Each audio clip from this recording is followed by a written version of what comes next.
이제 오늘은 스가랴서 두 번째 시간인데요. 이제 오늘부터 스가랴를 사실상 중심에 자리 잡고 있는 환상에 대해서 이야기를 나누도록 하겠습니다.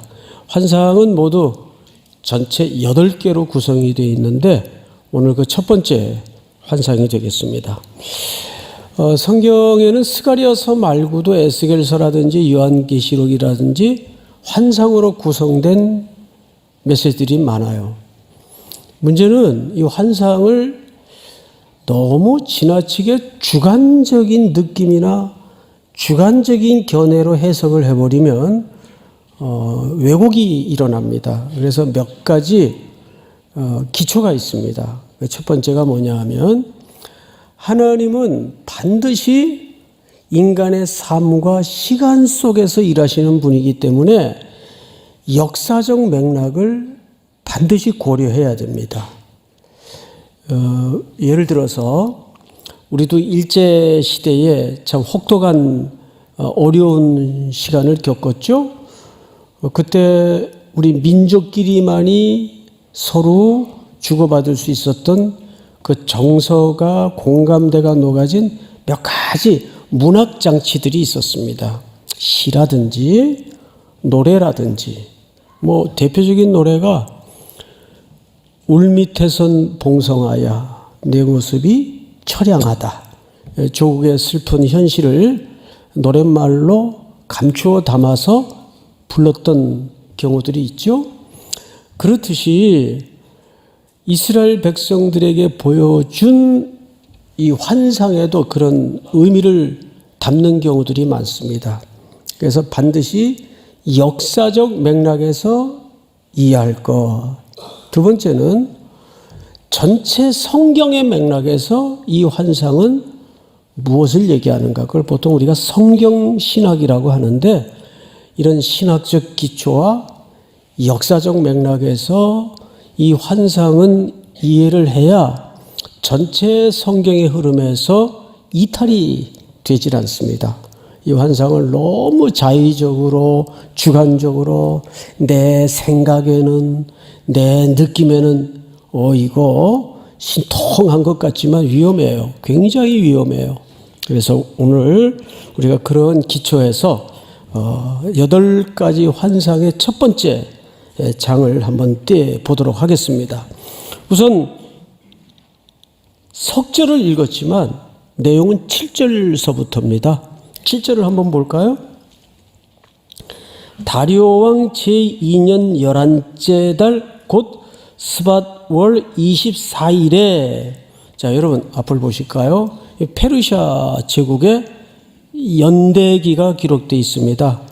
방금도 말씀을 드렸지만 항상 무엇의 기초에서 살펴야 된다고요? 역사적 맥락에서 살펴야 된다고요.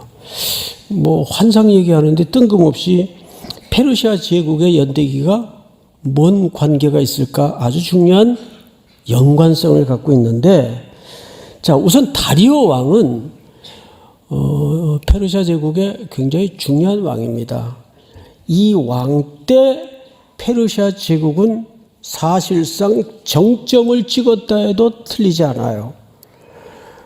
역대 성경에도 보면 또 세계 역사에도 보면 크고 작은 제국들이 있었습니다. 성경에는 애굽 제국이 있었고 조금 북쪽으로는 아수르 제국이 있었고 또 바벨론 제국이 있었고 이때 다 포로로 끌려갔죠.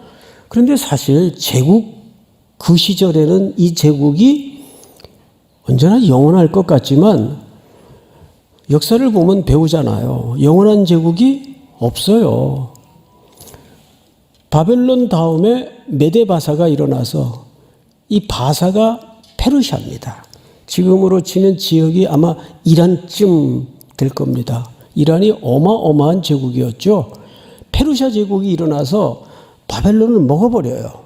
그 무너지지 않을 것 같던 영원할 것만 같던 바벨론 제국을 먹어버립니다.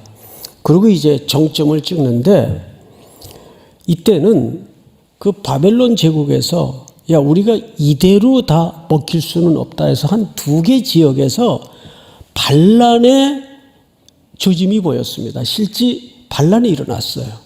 그래서 다리오 때 이것을 완전히 평정을 하고 전 지역의 속국들을 제압한 다음에 한 가지 남은 것은 나라는 정점을 찍을 정도로 영토를 확장했는데 이제 통치권을 공고히 하는 일만 남았습니다. 그래서 통치권을 공고히 하던 때예요. 반면에 여기에서 해방된 바벨론 때 해방이 됐죠. 여기에서 해방된 이스라엘의 예루살렘의 상황은 어떠했는가? 자, 고레스 왕 때 돌아오긴 돌아왔는데 여전히 경제적으로 어렵죠. 현실적으로 위기가 많죠. 미래도 불확실해요. 이 일이 과연 될까? 왜냐하면 자기네들 먹고 살기도 바빠요. 자, 도시도 재건해야죠. 근데 1차적인 포로기한의 목적이 성전 건축이란 말이에요. 그래서 한 16년 정도 지난주 보니까 중단이 돼 있었습니다. 그래서 하나님이 학개라는 선지자를 보내셔서 강력하게 식어진 가슴에 말씀의 불을 지펴요. 너희의 집은 화려함을 달리고 있으면서 하나님의 집은 황폐하였구나. 이게 옳으냐? 하고 도전을 주고 16년 만에 중단되었던 재건의 삽을 들었어요. 그리고 이제 공사는 막 진척이 되고 있었고 또 도시도 건설해야 되고 그러니까 어떻겠어요? 여러분 쉬웠겠습니까? 야, 이 일이 이거 과연 마무리가 될까? 우리도 어떤 일을 시작하면서 뭐 분위기에 쌓여서 또 공동체가 하자니까 시작은 하는데 동참은 하는데 이거 누가 좀 말려줬으면 그럴 때가 있잖아요. 이스라엘 백성들이 정확하게 무너지고 좌절스럽고 불확실하고 염려와 근심과 걱정에 꽉 억압돼 있던 때입니다. 페르시아 제국의 정점을 찍었던 분위기와는 완전히 다른 지금 입장에 있습니다. 자, 그런 시각에서 오늘 이 본문을 다시 보시면 7절을 다시 보세요. 다리오 왕 제2년 11째 달 곧 스바돌 24일에 이또의 손자 베레가의 아들 선지자 스가랴에게 여호와의 말씀이 임하니라. 자, 앞을 보실까요? 여러분 이 7절은 그냥 읽어보면 그냥 전반부는 페르시아 연대기가 기록이 됐고 또 하반절은 이스라엘의 선지자 스가랴의 하나님의 말씀이 임한 사건을 기록했구나. 그냥 평범한 서론처럼 읽혀지고 느껴져요. 과연 그럴까요? 어제 한참 이 말씀 앞에 앉아가지고 하나님께 여쭈었어요. 하나님, 이 차가운 연대기에 해당하는 이런 수치적 기록들이 하나님의 말씀이 임했다는 것과 도대체 무슨 의도가 있으면 무슨 의미가 있습니까? 한참 말씀하고 대화를 하고 기도하면서 묵상을 하는데 갑자기 확 가슴이 웅장해지면서 어마어마한 전율이 들어오는 거예요. 제가 그랬다고요. 그 소회를 오늘 이 말씀을 통해서 여러분들과 좀 나누겠는데, 여러분, 하나님은 제국의 역사뿐만 아니라 인간의 삶 속에 구체적으로 개입하시고 간섭에 들어오시는 하나님이세요. 하나님은 시간 속에서 일하시는 분이십니다. 지금 예루살렘과 제국의 형편을 보면 비교도 안 될 정도로 어마어마한 한쪽은 우울하고 절망스럽고 한쪽은 더 이상 정점을 찍을 데가 없을 정도로 지금 그래서 역사 공부를 해보면 가장 실질적으로 영토를 많이 확장했던 제국이 페르시아입니다. 알렉산더 왕 시대보다 더 제국을 크게 확장했어요. 학자들은 그렇게 봅니다. 그러니 얼마나 비교가 돼요. 지금 한켠에서는 오늘 하루가 허겁지겁 전전긍긍하는 입장입니다. 그런데 그때 하나님의 사람 스가랴를 통해서 하나님이 그들의 삶 속에 개입에 들어오시는 사건이에요. 참 지난주 스가랴라는 이름 뜻이 뭐라고 말씀을 드렸습니까? 그렇게 웅성웅성 하실 줄 알았어요. 자, 따라 하십시다.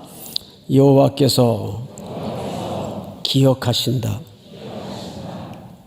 여러분 이 사실을 믿으셔야 돼요.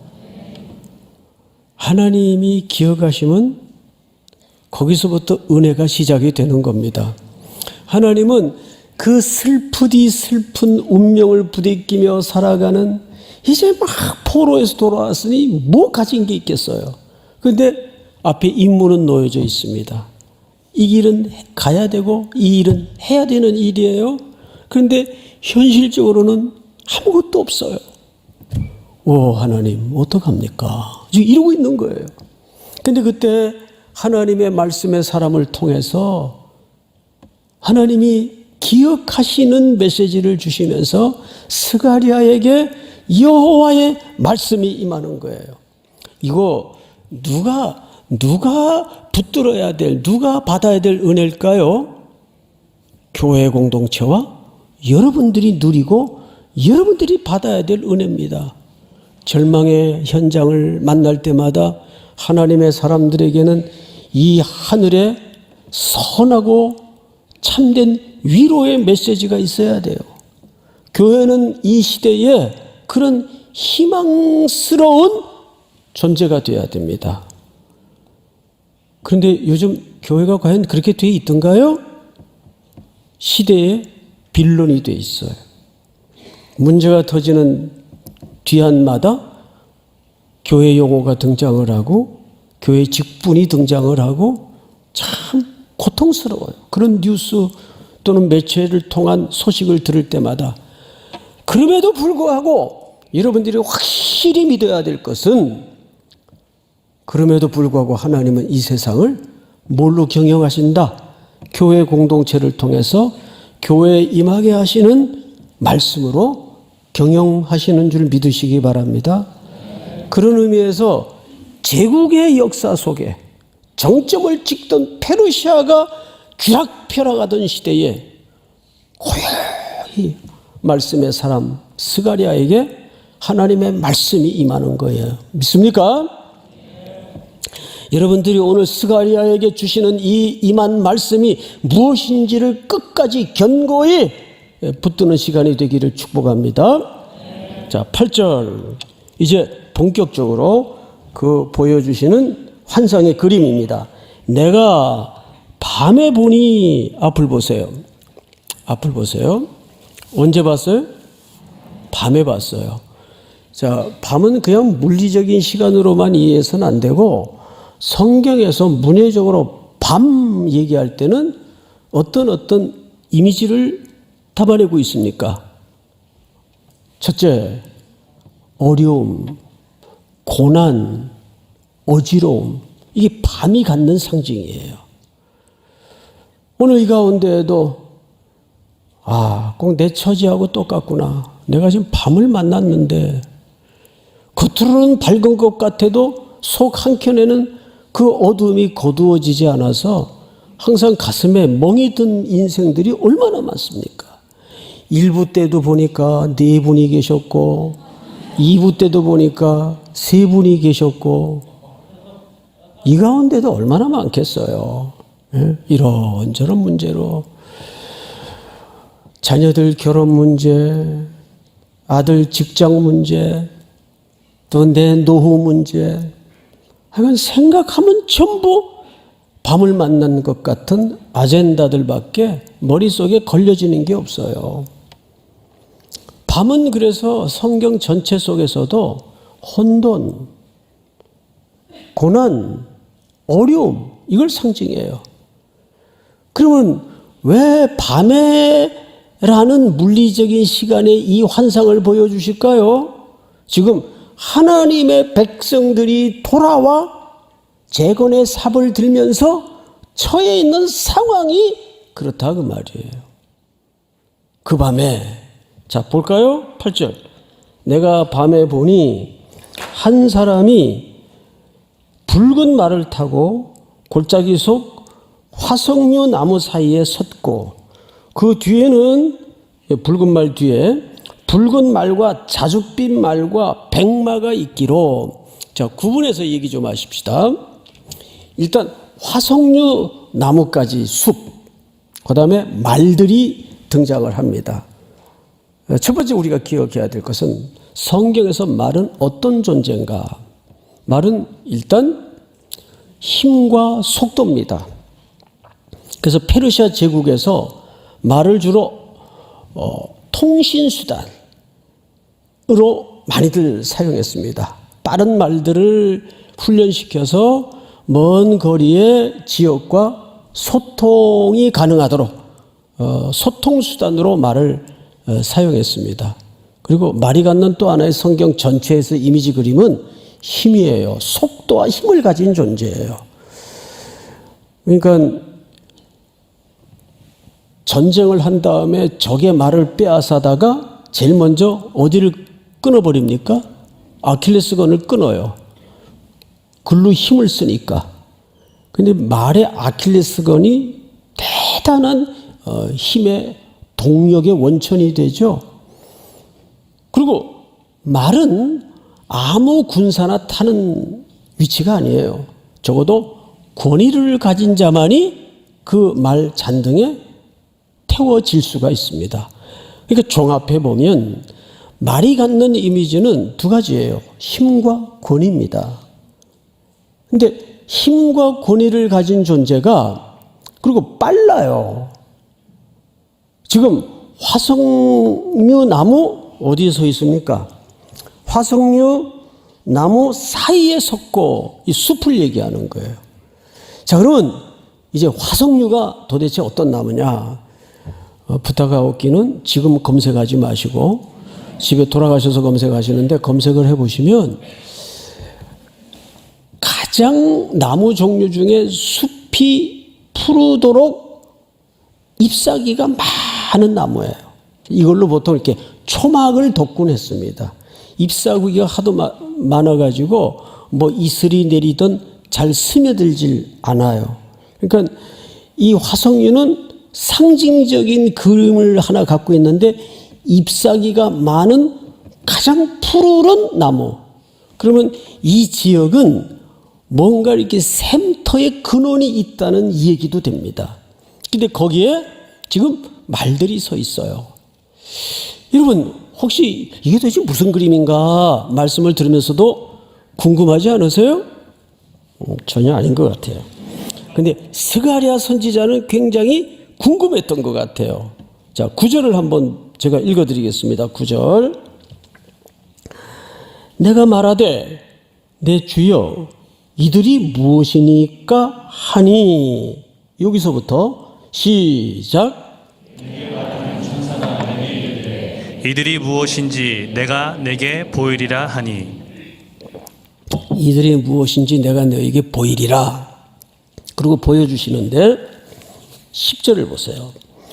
화석류 나무 사이에 선자가 대답을 합니다. 이르되 이는 여호와께서 땅에 두루 다니라고 보내신 자들이니라. 자, 이제 앞을 보십시다. 이게 뭡니까? 궁금해서 물었어요. 근데 거기서 대답이 들려오기를 하늘에서 땅을 두루 살피라고 보낸 자들이니라 그랬어요. 그러니까 어쨌든 천상적 존재예요. 근데 이 사람들의 임무가 뭐냐 하면 하나님의 심부름꾼의 천상적 존재로서 땅을 살피도록 보내어진 정찰대입니다. 순찰자들입니다. 자, 여러분, 이 개념은 당시 고대 시대 페르시아에게는 굉장히 익숙한 낯익은 개념이에요. 자, 아까도 말씀을 드렸지만 페르시아 제국은 그 범주가 어마어마하게 광범위해요. 그런데 이해하실 것처럼 여기저기서 이제 크고 작은 소요가 일어나고 반란이 일어나요. 그러면 제국은 중심부에 있고 뭐가 필요하겠어요? 살피는 과정이 필요하단 말이에요. 그래서 페르시아 제국에는 방금 열거된 이 빠른 말들을 동원해서 정기적으로 전 페르시아를 살피는 정찰대가 있었습니다. 이 페르시아의 순찰대 또는 정찰대가 굉장히 잘 조직이 돼서 운영되고 있었습니다. 그 역할을 하는 군대의 보직이 하나 있죠. 그런 군대가 하나 있어요. 보통 뭐라 그래요? 수색대라고 합니다. 적과 전면전으로 마주치기 전에 수색대가 먼저 들어가서 길을 살피고 거기에 막사를 살피고 막사에서 굴뚝에서 연기가 어느 정도 올라오는가, 그래야 식량의 상태를 살필 수 있기 때문에 이런 걸 다 종합적으로 살핍니다. 이 역할을 하는 사람들이 누구예요?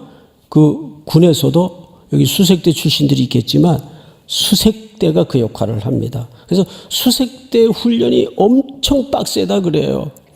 제 동생이 수색대를 나와서 얘가 상병을 달았는데 수색대 지원자가 없으니까 군에서 강제로 하사를 달아가지고 6개월 따로 훈련을 시켜요.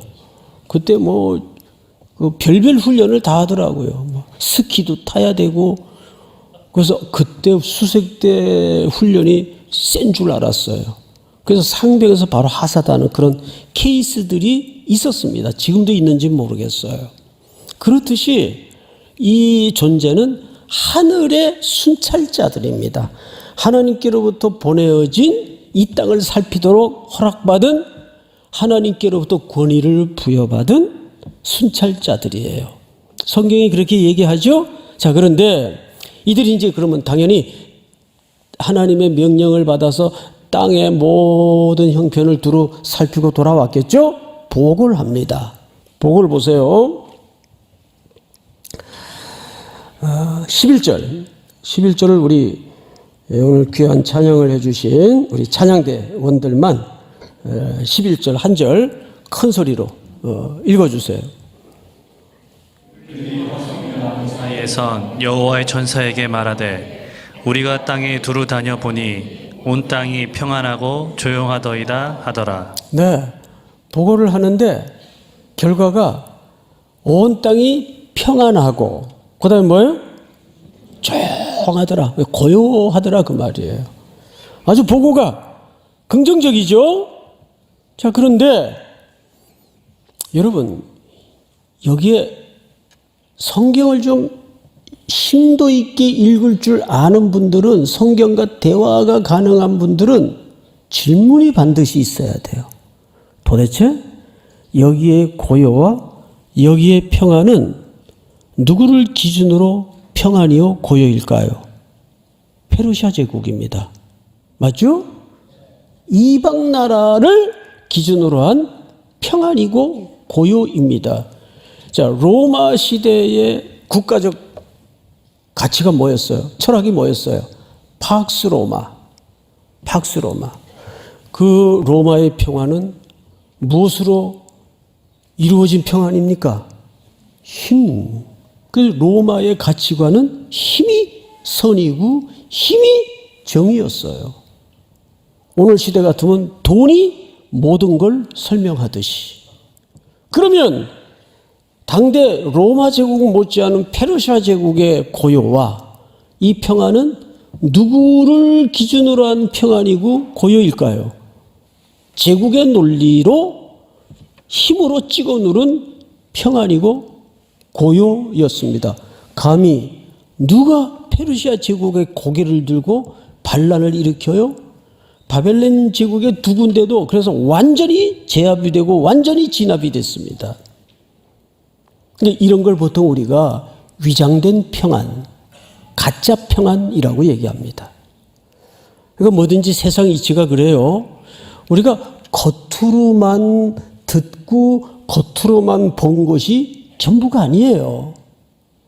겉으로 고요하고 평안하게 보이는데 그 평안의 밑바닥 속에는 약자의 피눈물이 신음조차 하지 못하고 부글부글 끓는, 언젠가 터질지 모르는 그런 고요, 이런 것들이죠.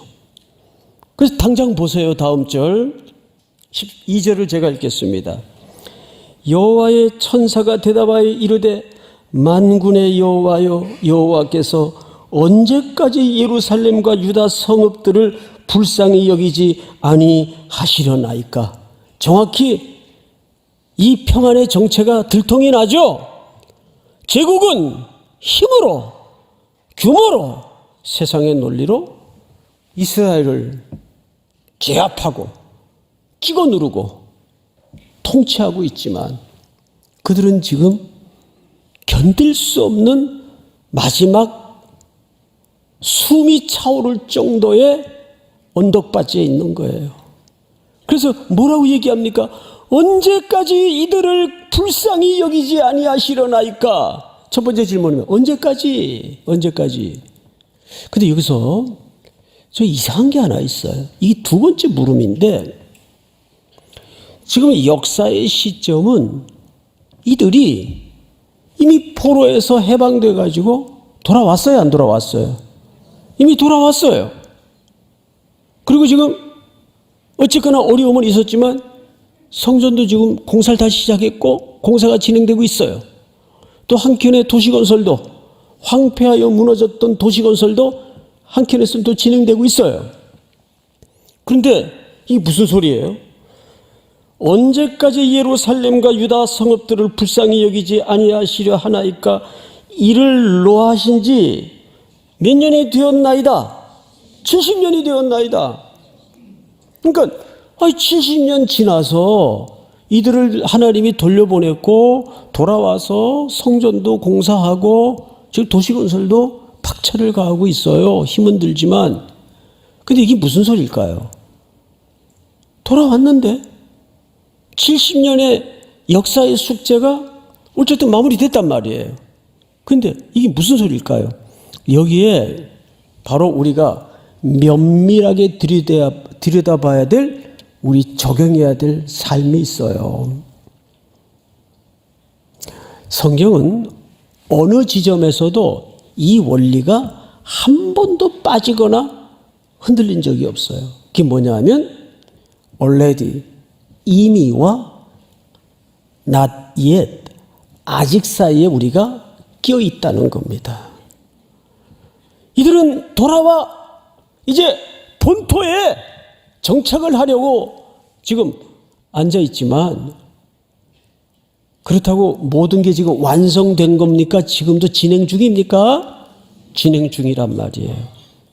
똑같은 거예요. 우리가 어느 날 갑자기 예수 그리스도의 보배로운 피로 구속함을 입고 내가 하나님의 자녀라는 사실을 믿음으로 고백하게 되었어요. 근데 당장 하루아침에 그 고백을 했다고 내가 말이 고와지고 소가지가 아름다워지고 갑자기 그렇게 되던가요? 그렇게 되질 않아요. 이거는 뭐가 필요할까요? 과정과 시간이 필요한 거예요. 지금 백성들이 그 사이에 끼어 있는 겁니다. 우리의 삶의 정황과 조금도 다름없이 똑같아요. 내가 목사인데 여전히 내 안에 들끓는 해결되지 않은 문제들이 있고, 내가 장로고 권사고 집사고 성도인데 여전히 어린 양의 보배로운 피로 구속을 받았지만 슬며시 예배의 자리에 앉아서 내 삶을 반추해 보면 또 실패했구나. 이런 삶이 언제까지 지속이 돼야 되나? 여기 한 천사의 비명과 똑같은 거란 말이에요. 언제까지 이들을 불쌍히 여기지 않겠습니까? 70년의 복역이 끝났지 않습니까? 그 얘기예요. 자, 성경을 다시 보십시다. 하나님은 어떤 대안을 내놓으시는가? 13절, 여호와께서 내게 말하는 천사에게 선한 말씀, 위로하는 말씀으로 대답하시더라. 무슨 말씀? 선한 말씀, 위로하는 말씀. 자, 저를 잠깐 보실까요? 하나님이 우리를 왜 다시 기억하십니까? 하나님의 궁극적인 우리를 향하신 목적은 멸망이 아니요 고난이 아니라 하나님은 선한 말씀으로, 두 번째 무슨 말씀이요? 위로의 말씀으로. 자, 우리 이사야서 40장을 한번 띄워주실까요? 이사야서 40장. 우리 전체가 한번 같이 읽읍시다. 시작. 너희의 하나님이 이르시되 너희는 위로하라. 내 백성을 위로하라. 너희는 예루살렘의 마음에 닿도록 말하며 그것에게 외치라. 이 노역의 때가 끝났고 그 죄악이 죄 사함을 받았느니라. 그의 모든 죄로 말미암아 여호와의 손에서 벌을 배나 받았느니라 할지니라 하시니라. 여기서 가장 강력한 우리에게 던지는 희망의 화두는 뭐냐 하면 너희는 위로하라. 내 백성을 위로하라. 오늘 주께서 스가랴를 통해서 그런 이미와 아직 사이에 고단한 풀어지지 않는 숙제를 끌어안고 살아가는 여러분들에게 무슨 말씀을 던지고 싶은 거예요? 하나님의 선하신 말씀, 하나님의 위로의 말씀. 근데 여기서 말하는 위로는 아이 뭐 어떡하냐, 세월이 약이지, 참고 기다려보면 좋은 날 오겠지, 이런 피상적인 위로를 말하는 게 아니라 영육 간의 완벽하고도 완전한 회복의 위로를 약속하고 있는 겁니다. 여러분 항상 기억할 것은 예수님이 육신의 몸을 입고 오셨다는 걸 기억하십시오. 그래서 그분은 우리의 슬픔, 우리의 연약함, 우리의 배고픔, 우리의 피곤 이런 걸 다 겪었어요? 안 겪었어요? 왜 하나님이신 예수님이 굳이 육신의 몸을 입고까지 오셔서 그것을 다 체휼하셨을까요? 우리의 눈물을, 우리의 연약함을, 우리의 배고픔, 허기를, 우리의 병들면 온전히 회복해 주기 위해서. 영적인 구원뿐만이 아니라 믿으십니까? 그래서 기독교의 구원은 전인적이고 종합적인 것입니다. 가끔 어떤 분들은 조금 균형 없는 소리를 하는데, 아이 구원만 받으면 되지 뭐. 돈이 뭐가 필요해? 왜 돈이 필요 없어요? 왜? 필요 없다는 사람은 앞으로 던지세요, 여기다가. 내가 알아서 잘 쓸게. 응? 돈이 왜 필요 없어요? 그리고 돈을 구하는 게 세속적인 게 아니에요. 오히려 가장 경건해 보이는 사람 속에 진짜 세속이 숨겨져 있어요. 사람에겐 둘 다 필요합니다. 여기서 회복은, 위로는 종합적인 위로를 얘기하는 겁니다. 성경을 볼까요? 14절. 내게 말하는 천사가 내게 이르되 너는 외쳐 이르기를 만군의 여호와의 말씀에 내가 예루살렘을 위하여 시온을 위하여 크게 뭐하여 질투하며. 그래서 질투. 자, 앞을 보십시다. 하나님의 질투. 여러분 질투라는 감정은 기본적으로 뭘 전제하지 않으면 불가능할까요? 예, 많이 해보셨군요. 예, 맞습니다. 사랑이 전제되지 않는 질투는 불가능합니다. 그런데 하나님에게는 이 사랑이라는 기초적 감정에다가 여호와의 열심과 여호와의 헌신이 겹쳐져 있어요. 어느 정도 열심이세요? 언약한 것을 이루시기 위해서 아들을 이 땅에 보내시어 십자가에 내어주기까지. 그분은 그분의 언약에 대해서 성실하시고 일관성을 가지셔서 우리를 궁극적인 위로로 회복해내고야만은 질투하시는 하나님이세요. 잠깐만, 이 단어가 갑자기 왜 튀어나왔을까? 그 다음 절을 잘 보세요. 15절. 아니란 여러 나라들 때문에, 자, 아니란 여러 나라들이라는 것은 방금 전 하늘의 순찰대가 땅을 순찰하고 와서 보고한 내용이 뭐죠? 평안하고 고요합디다.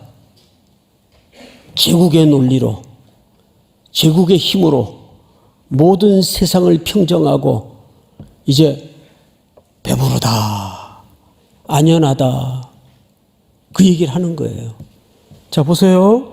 아니란 여러 나라들 때문에 힘이 진노하나니 나는 조금 노하였거늘 그들은 힘을 내어 고난을 더하였음이니라. 이게 무슨 얘기냐면 좀 풀어서 설명을 드릴게요. 이런 얘기예요.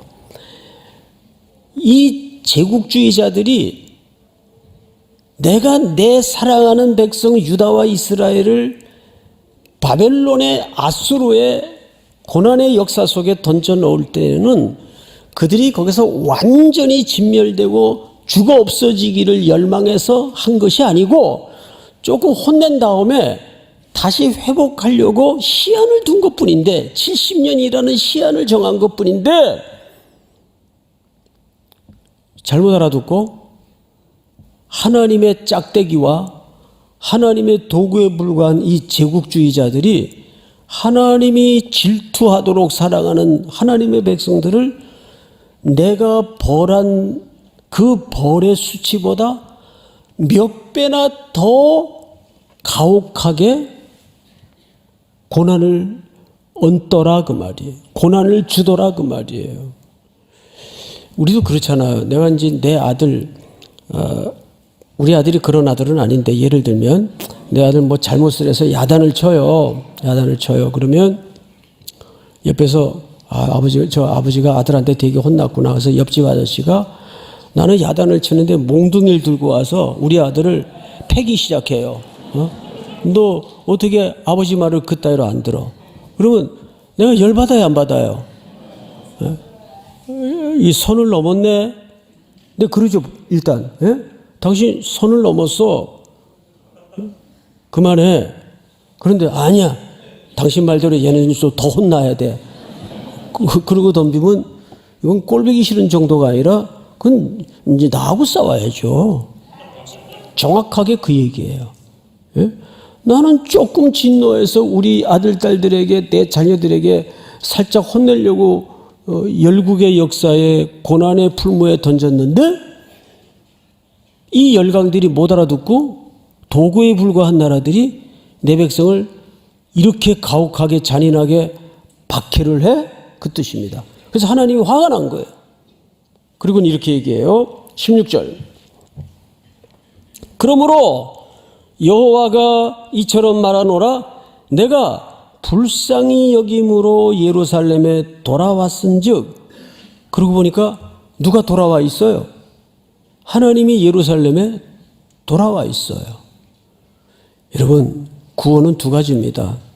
첫째는 하나님이 내 형편에 대해서, 내 삶의 문제에 대해서 스플랑크 니조마이, 불쌍히 여겨야 돼요. 구원은 여기서부터, 은혜는 여기서부터, 인생 해답은 여기서부터 시작이 됩니다. 스플랑크 니조마이라는 말은 창자가 경상도 말로 동갈이 나는 아픔, 창자가 끊어지는 아픔이다 그 말이에요. 누가? 하나님이, 예수님이 들판에 먹을 것 없이 해는 저물어 가는데 주저앉아 있는 백성들을 보고 민망히 여기사 그랬어요. 민망이라는 말은 뭐 이렇게 난처하다, 부끄럽다 그런 정서적 개념이 아니고 창자가 끊어지는 아픔을 느끼고 먹을 것을 주어라. 여러분, 여기서 이들의 구원은 어떻게 시작이 됩니까? 여호와께서 불쌍히 여기심으로, 그리고 하나님이 먼저 돌아와 계셔요. 어디에? 예루살렘에. 믿습니까? 그러니까 찬송가 가사에도 이런 가사가 있죠. 주 예수 내가 알기 전 날 먼저 사랑했네. 네. 기억나시죠? 주 예수 내가 알기 전 날 먼저 사랑하시는 주님.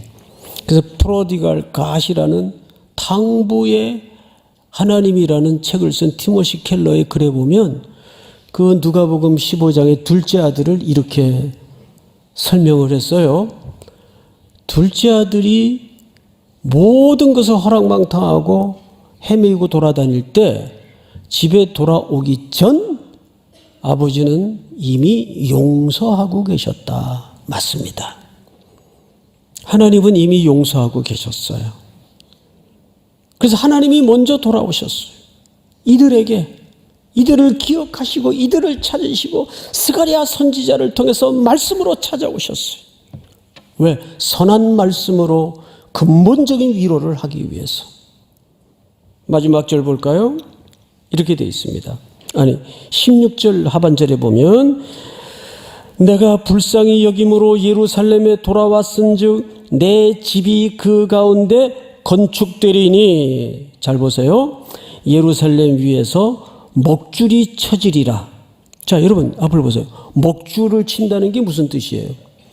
우리 건설 현장에서 이렇게 측량할 때 뭘로 칩니까? 목줄로 쳐요. 이게 측량한다는 뜻입니다. 치수를 잰다 그 말이에요. 무슨 뜻입니까?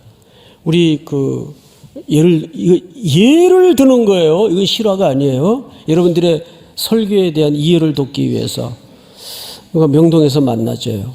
왜요? 그래서 좀 목사님 봅시다. 명동에 나갔어요. 그랬더니 멋진 양복점에 데리고 들어가요. 우리 사장님한테 우리 목사님 치수 좀 재주세요. 그러면 왜 재자 그러겠어요? 얼마나 자랐나 한번 재보려고? 이 키가 중학교 때 키예요. 얼마나 자랐나 그거 재보려고? 그 양복 한 벌 맞춰주겠다는 얘기 아니에요. 예? 물론 그럴 일은 없지만 예를 든 거예요. 저는 양복 입는 걸 너무 싫어해요. 이것도 주일이니까 지금 억지로 걸치고 있지. 이 넥타이 매는 게 참 부담스러워요. 자, 마찬가지예요. 하나님께서 책량을 한다는 것은 무슨 뜻입니까? 이건 내가 짓고 내가 회복하겠다 그 말이에요. 할렐루야. 요한계시록에도 보면 마지막에 성전을 측량하라 그랬어요. 측량하라. 그건 무슨 뜻입니까? 하나님이 이거 완성하겠다 그 말이에요. 할렐루야. 하나님께서 우리의 삶의 시시콜콜한 모든 사연과 복잡한 문제서부터 하나님이 줄자로 목줄로 측량하고 계십니다. 믿습니까? 그 회복하시는 하나님, 그 하나님을 믿어야죠. 마지막으로 17절 큰 소리로 같이 읽습니다. 시작. 그가 다시 외쳐 이르기를 만군의 여호와의 말씀에 나의 성읍들이 넘치도록 다시 풍부할 것이라. 여호와가 다시 시온을 위로하며 다시 예루살렘을 택하리라 하라 하니라. 다시 모두 몇 번 나왔어요? 4번 나왔어요. 4는 땅의 숫자입니다. 하나님께서 이 땅에 현실적으로 고난과 아픔 속에 눈물 속에 힘겨워하는 인생들을 향해서 온전히 자기 백성을 회복하시고 측량하시어 그분이 이루시겠다는 약속입니다. 믿습니까? 스가랴 선지자의 이름 뜻이 뭐예요? 여호와께서 기억하신다. 내가 다시 건축할 것이다. 다시 지을 것이다. 오늘 말씀의 제목이 뭐예요? 다시 기억하시는 하나님. 할렐루야. 또 이 말씀 붙들고 한 주 잘 감당하시는 큰 용기와 믿음의 결단이 있기를 축복합니다.